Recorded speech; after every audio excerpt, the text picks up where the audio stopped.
नमस्कार दोस्तों, आज की हमारी मज़ेदार कहानी का नाम है कूर्म अवतार कथा। मज़ेदार कहानी की शुरुआत भागवत पुराण के अनुसार कूर्म अवतार भगवान विष्णु जी का 11वां अवतार है।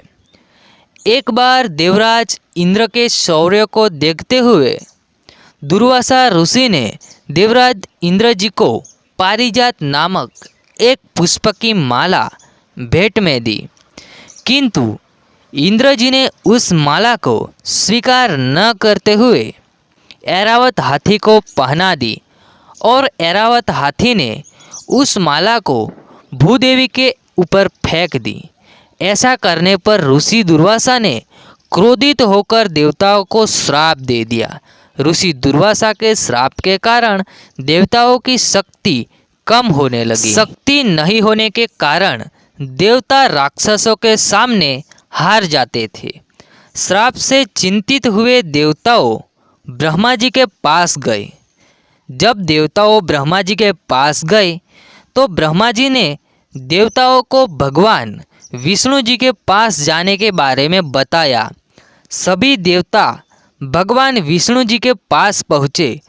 भगवान विष्णु जी ने देवताओं को बताया कि आपको इस कार्य के लिए समुद्र मंथन करना पड़ेगा और समुद्र मंथन करते समय जो अमृत निकलेगा उससे आपकी शक्ति वापस आ जाएगी। परंतु भगवान विष्णु जी ने कहा कि इस कार्य को करने के लिए आपको मंदर पर्वत एवं शेषनाग के छोटे भाई नागराज वासुकी की सहायता से इस कार्य किया जा सकता है।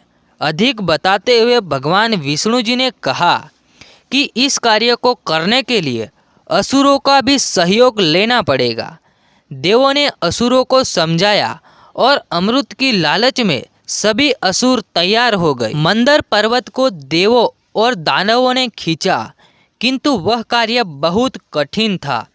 तभी भगवान विष्णु जी गरुड़ के साथ वहाँ पे आए और मंदर पर्वत को समुद्र में ले आए। नागराज वासुकी अपनी भूमिका निभाने के लिए आए। भगवान विष्णु जी ने नागराज वासुकी को अपनी भूमिका निभाने के लिए आश्वासन दिया और साथ में ये भी कहा कि मंदर पर्वत की धातेदार सतह आपको नुकसान नहीं पहुंचाएगी। नागराज वासुकी अपनी भूमिका निभाते हुए मंदर पर्वत की चारों ओर लिपट गए। तभी मंदर पर्वत समुद्र के पानी में डूबने लगा।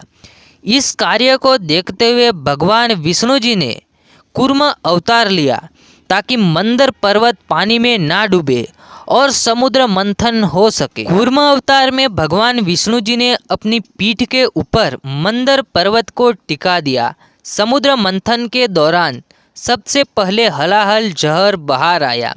वो बड़ा जहरीला था और वो जहर महादेव जी ने अपने मुंह के माध्यम से अपने कंठ तक निगल लिया। उसी कारण भगवान भोलेनाथ का नाम नीलकंठ पड़ा। देवता और दानव समुद्र मंथन करते करते थक गए। तभी समुद्र में से अमृत बाहर आया। दानवों ने अमृत निकलते ही उसके ऊपर कब्जा जमा लिया। दानवों के हाथ से अमृत लेने के लिए भगवान विष्णु जी ने अप्सरा मोहिनी का अवतार लिया और अपनी कला से अमृत को लेकर देवताओं तक पहुंचा दिया। देवताओं अमृत को पाकर शक्ति प्राप्त करने में सफल रहे। दोस्तों, यह थी भगवान विष्णु जी के कूर्म अवतार की कहानी। अगर आप चैनल पे नए हो तो चैनल को ज़रूर से सब्सक्राइब कर लेना और एक प्यारा सा कमेंट कर देना। प्रभु के चरणों में कोटि कोटि प्रणाम करते हुए मैं अपनी वाणी को यहाँ विराम देता हूँ। धन्यवाद।